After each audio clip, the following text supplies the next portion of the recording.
Students, मैं हूं professor Arif Sheikh. मैं आज आपके लिए लाया हूं न्यू वीडियो। इकोनॉमिक्स का नया क्वेश्चन है, explain the protectionist trade policy and it pros and cons. यहाँ पर लास्ट वीडियो में हम लोग ने देखा था फ्री ट्रेड पॉलिसी। ये वीडियो में हम लोग स्टार्ट करने वाले हैं प्रोटेक्शनिस्ट ट्रेड पॉलिसी। ठीक है, अभी प्रोटेक्शनिस्ट ट्रेड पॉलिसी का मतलब क्या आता है, इसका छोटा सा कंसेप्ट है, आप समझ के लीजिए स्टूडेंट्स। इसका मतलब है कि अब यहाँ पर गवर्नमेंट अपने डोमेस्टिक इंडस्ट्रीज़ को प्रोटेक्ट करेंगे, टैक्स लगाकर वो फ्री ट्रेड को बंद करेंगे और उसके ऊपर टैक्स लगा देंगे। ठीक है, जैसे कि चाइना के गुड्स बहुत ज़्यादा इंडिया में आ चुके थे, जिसकी वजह से डोमेस्टिक इंडस्ट्रीज़ को बहुत से प्रॉब्लम फेस करने पड़ रहे थे। कंज्यूमर चाइना गुड्स को ज़्यादा परचेज़ कर रहे थे as compare to domestic goods, जिसकी वजह से डोमेस्टिक का प्रोडक्शन बहुत काफ़ी लो हो चुका था। ठीक है, अनएम्प्लॉयमेंट बढ़ रहे थे, बहुत सारी कंपनीज़ बंद हो रही थी। इसीलिए अब डोमेस्टिक इंडस्ट्रीज़ को प्रोटेक्ट करने के लिए गवर्नमेंट जो है वो चाइना गुड्स के ऊपर टैक्स लगाएगा। ठीक है, टैरिफ, कोटा, रिस्ट्रिक्शन, हर वो रिस्ट्रिक्शंस वो इम्पोज करेगा। That is protectionist trade policy. तो प्रोटेक्शनिस्ट ट्रेड पॉलिसी एक देखो यहाँ पर दिया है, restrict the free flow of goods and services across the country. अभी गवर्नमेंट ने रेस्ट्रिक्ट लगा दिया है, free flow goods and service अब नहीं होगा, ताकि वो प्रोवाइड कर सके प्रोटेक्शन टू डोमेस्टिक इंडस्ट्री। ठीक है, in other word it discriminate between domestic goods and service and foreign goods and services. अब डोमेस्टिक गुड्स एंड सर्विस अलग होगा और फॉरेन गुड्स एंड सर्विस के लिए रूल्स अलग होगा। The policy aim expanding exports. अब एक्सपोर्ट को कंट्री को बढ़ाना है और रिस्ट्रिक्ट करना है इम्पोर्ट्स को ऑफ अ कंट्री। अब उसके प्रोज देखेंगे हम, उसके एडवांटेज क्या क्या है। प्रोटेक्शन टू डोमेस्टिक इंडस्ट्री, जैसे मैंने आपको लास्ट वीडियो में एग्जांपल दिया था इंडिया और चाइना का, वो एग्जांपल आप फिर देख लेना, एंटी डंपिंग ड्यूटी वाला। प्रोटेक्शन टू डोमेस्टिक इंडस्ट्री, वो टैक्स गवर्नमेंट ने क्यों लगाया है चाइना गुड्स के ऊपर, ताकि वो अपने डोमेस्टिक इंडस्ट्रीज़ को प्रोटेक्ट कर सकें। The policy give preferential treatment to domestic industry. अभी गवर्नमेंट के लिए पहली प्रायोरिटी, पहला प्रेफरेंस कौन रहेगा, डोमेस्टिक इंडस्ट्री रहेगा, so as to protect them from foreign competition. ठीक है, गवर्नमेंट फॉरेन गुड्स के ऊपर टैक्स लगाकर डोमेस्टिक इंडस्ट्री को प्रोटेक्ट करेगा, जिससे ग्रोथ होगा डोमेस्टिक इंडस्ट्री का। ठीक है, ये पहला एडवांटेज। दूसरा पॉइंट्स है protect to domestic employment. Obviously जब डोमेस्टिक इंडस्ट्रीज़ बचेगी तो डोमेस्टिक एम्प्लॉयमेंट्स भी रहेंगे। ठीक है, तो इम्पोजिशन ऑफ ड्यूटी, गवर्नमेंट ने ड्यूटी इसीलिए लगाया है फॉरेन गुड्स के ऊपर ताकि वो इंपोर्ट्स को कम कर सके। Discourage the import by making them costlier to foreign buyers, domestic buyers, domestic buyers के लिए कॉस्टलियर हो जाएगा, तो इम्पोर्ट्स फॉरेन गुड्स को कोई जल्दी खरीदेगा नहीं। ठीक है, टैक्स लगा तो ऑब्वियसली फॉरेन गुड्स महंगा हो गया और कॉस्टलियर हो गया डोमेस्टिक बायर्स के लिए। Therefore buyer prefer cheaper domestic goods over imported products.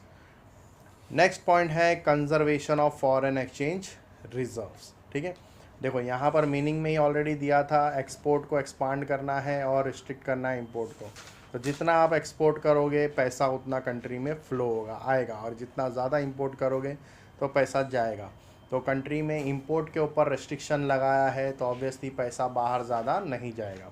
तो such policy aim expansion of export and restriction of import. ठीक है, तो एक्सपोर्ट से पैसा आता है, इंपोर्ट से जाता है, तो आने वाला ज़्यादा होगा। Hence it's usually leads to higher foreign exchange inflow than outflow. मतलब फॉरेन एक्सचेंज हायर होगा, इनफ्लो पैसा ज़्यादा आएगा। Thereby result in conservation of foreign exchange reserve of the country. तो कंट्री का जो कंजर्वेशन रिजर्व्स है फॉरेन एक्सचेंज का वो इंक्रीज होगा। ठीक है, क्लियर एवरीवन। फिर नेक्स्ट वीडियो है हमारा, नेक्स्ट पॉइंट है हमारा guarding domestic industry against dumping. जैसे मैंने आपको लास्ट वीडियो में भी एग्जांपल दिया था, उसका मैं एग्जांपल आपको फिर दे रहा हूँ, इंडिया और चाइना। ठीक है, इंडिया की कंपनी का नाम है नटराज रबर, जो 50 रुपीज़ का पैकेट आता है। एग्जांपल समझेंगे हम लोग, जिस पे गवर्नमेंट ने 10% का टैक्स लगाया, तो वो हो गया 55 का रबर का पैकेट। अब चाइना खुद की कंट्री में जो है वो 55 में बेचता है, और हमारे कंट्री में चीचौ रबर जो है, उसकी कंपनी का नाम है रबर का, हमारे कंट्री में 30 रुपीज़ में बेच रहा है। ठीक है, गवर्नमेंट ने उसके ऊपर 10% का टैक्स लगाया तो हमारे कंट्री में 33 में बिक रहा है। तो ऑब्वियसली वो डंपिंग कर रहा है खुद के कंट्री में ज़्यादा और हमारे कंट्री में कैप्चर करने के लिए 30। तो आप कौन सा रबर परचेस करोगे? ऑब्वियसली चीचो रबर परचेस करोगे क्योंकि वो कम दाम में। ठीक है, अब प्रोटेक्शनिस्ट ट्रेड पॉलिसी है, देयरफॉर गवर्नमेंट इसके ऊपर 22 रुपये का टैक्स लगाएगा जिसका नाम होगा एंटी डंपिंग ड्यूटी।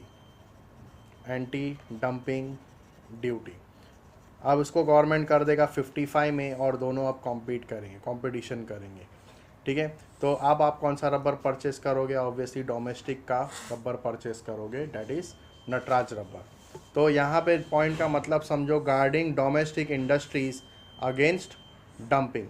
ठीक है, तो it refers to sale of goods to a foreign country at lower price than charge to the domestic buyer. ठीक है, इसका मतलब है sale of goods to foreign country में कम दाम में बेचेंगे। जैसे चाइना क्या कर रहा है, इंडिया के अंदर 30 में बेच रहा है, ठीक है, टू द डोमेस्टिक बायर, और ख़ुद के कंट्री में वो ज़्यादा दाम में बेच रहा है। The government protect domestic industry by charging anti dumping duty on foreign goods. अभी गवर्नमेंट ने 22 रुपीज़ का क्या लगाया? एंटी डंपिंग ड्यूटी लगाया। ठीक है, ताकि वो प्रोटेक्ट कर सके किसको? अपने डोमेस्टिक इंडस्ट्रीज़ को। Raising the government revenue, next point, there is increase in the government revenue. Government का रेवेन्यू जो है वो क्या होगा? इंक्रीज़ होगा। जो टैक्स लगता है तो गवर्नमेंट का रेवेन्यू भी इंक्रीज़ होता है। ठीक है, each unit of import involves payment to the state, मतलब कंट्री को उसका पेमेंट मिलेगा in the form of duties. This result in rise in government revenue. तो गवर्नमेंट का जो रेवेन्यू है वो भी इंक्रीज़ होगा। तो आपको समझ में आया। अब हम लोग देखेंगे इसका डिसएडवांटेज।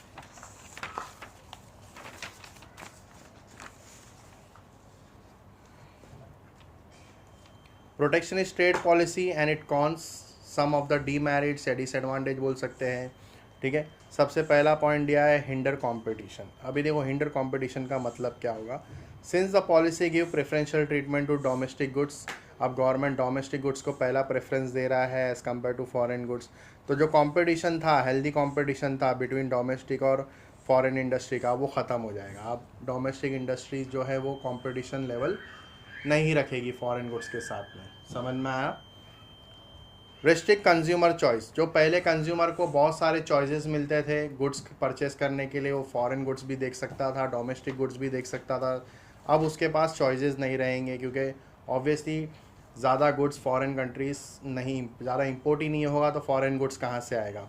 तो such policy creates barrier to smooth flow of foreign goods services and thereby limit choice available to consumer. जैसे मैंने आपको एग्जांपल दिया था, मुझे कार ख़रीदनी है तो मैं कार में टाटा के पास जा सकता हूँ, कंपनी में मारुति में जा सकता हूँ, होंडा में भी जा सकता हूँ, फॉरेन कंपनी ह्यूंडई में जा सकता हूँ। ठीक है, मेरे पास वाइड वैरायटी चॉइसेस थे। लेकिन अभी ज़्यादा रिस्ट्रिक्शन लगाने की वजह से वो लोग भी ज़्यादा गुड्स यहाँ पर नहीं लाएंगे, तो जिसकी वजह से कॉम्पिटिशन लेवल ख़त्म हो जाएगा। फिर नेक्स्ट पॉइंट दिया है थ्रेट टू रिटेलिएशन। रिटेलिएशन का मतलब होगा, हम इसको शॉर्टकट में समझेंगे जैसे कि बदला। एग्जाम्पल, अगर इंडिया ने चाइना के गुड्स के ऊपर अगर टैक्स लगाया है तो ऑब्वियसली चाइना भी जो है वो टैक्स लगाएगा इंडिया के गुड्स के ऊपर। मतलब चाइना ने इंडिया से बदला लिया, ठीक है, रिटेलिएट किया। For example, when a country A impose duty on country B goods, देखो ए इम्पोज किया कंट्री बी के गुड्स के ऊपर, A impose duty on country B goods, तो कंट्री बी विल रिएक्ट, है ना। कंट्री बी क्या करेगा? रिएक्ट करेगा by imposing retaliatory tariff on goods from country A. Understood everyone? And the next last point is escalate trade war.